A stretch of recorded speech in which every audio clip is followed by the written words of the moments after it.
Hey, welcome back. I'm going to talk about the motherboards for the Integra 2 2006 and newer. So as my friend Paul Begley would say, get a cup of coffee and calm down so we can understand what's going on here. Beautiful day to be an Integra owner. Best stove ever made. Been selling them since the early 90s. Friends with the designer, Conrad, great guy. It's unfortunate that the best pellet stove ever made isn't being imported anymore. But unfortunately, things go wrong and all good things come to an end. So what we're going to talk about today is your motherboard. Your motherboard for the Integra 2 has 1.29 programming, maybe 1.36, 1.42, last but not least, 2.42.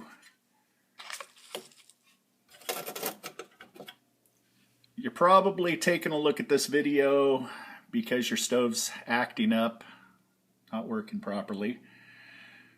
So you're looking for answers. The motherboard, it's not necessarily the first thing you want to go to when you are trying to troubleshoot your stove. But the nice thing about the Integra 2 is when you have a 1.36, a 1.42 or a 2.42, your air codes are a little more accurate in helping you decipher what's going on with your stove malfunctioning. But for those of you out there that have a 1.29, unfortunately you don't see the air codes. It doesn't talk to you and tell you what's going on in your stove. Easy fix. You can send us your board. For a small fee, we'll actually upgrade the programming to a 1.42, or if you have the T9 module, this is actually the board without the case. The T9 module allows you to use a thermostat.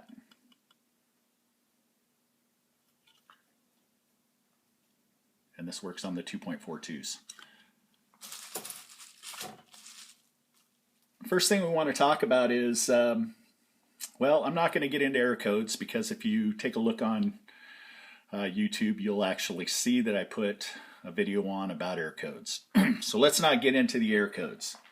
But one thing that I would like to let you know is, again, let's go back to this to make sure that it's very clear, is if you have a 1.29 or a 1.33, we can actually upgrade your board so it actually starts showing you error codes. Now, a 1.33 will show some error codes, and you're better off than a 1.29. But it's like this customer here. This was originally a 1.29, and at some point, Lucky Distributing, the distributorship before we took over, upgraded this board for the customer and threw a sticker on there. Nice placement. But no, Lucky's great guys. John Jansen, man, you couldn't meet a nicer guy. Anyhow, once the board is upgraded, you should be good to go. If you have problems with your board, send them in to us. We'll put them on our test board, which, let me see here if I can get this camera to turn around. I don't think I can while it's recording, so I'm just going to show you the test board.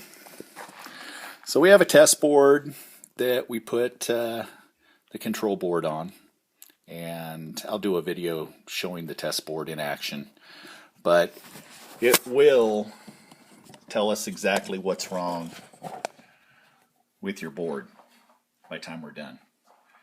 And you know, quite often people will end up sending us their boards due to the fact that technicians out there that are hired to come in and work on Austroflamm, if they don't know what they're doing, then you know, they just fall back on the, hey, let's just start testing each item, which, you know, are the more thorough technicians out there. They'll disconnect the combustion fan, they'll hook it up to 110. Same for the auger motor and the convection fan. But it's very quick. If you don't want to mess around, well, here's the drawback. If you say, call us up and say, hey Scott, I need a new board, my board's fried, because somebody told me it was, okay? And let's just say that they were wrong. And a combustion fan, let's say, burned out. Well, if you end up taking your board, this one here was actually, no, this isn't a combustion fan, this is actually an igniter that burned out. But you can't really see, but there's a little diode in there that's actually melted, which was a given for us, because that's the first thing we look for is the burn marks on the board. If we don't see any burn marks, obviously, you know, throwing it on our test board, it'll tell us exactly what's wrong immediately. So you can take your board out, you can take the cover off, like so. Just be careful when you do it. Try not to, you know, drag your feet too much. When you hold these, I always grab them by the outside. You don't want static electricity, you know, doing damage to your board. But again, send us your board if you just want to know what's going on right away. I think our testing fee is $95. Takes us about an hour, and we ship it back to you. And if by chance you need a new board, then we will give you a trade-in allowance for your burnt up board towards a new refurb, if you want a refurb, which are cheaper, about $100 cheaper, or you can get a brand new one. And the brand new ones are 2.42s. They do come with T9, so they're all pretty much good to go in the way of thermostat mode if you want one. But other than that, there really isn't much more to these boards. Now there is one more thing I want to bring to your attention, and that is I had somebody end up sending me in their board, and their battery was gone. So every time they ended up shutting their stove off, which I think this individual was literally disconnected from power. I don't know if it was a power strip, they were just hitting the off button or what. But the programming they had in it wouldn't last. It wouldn't stay. So they sent me their board, threw in a new battery, and bingo. Fix.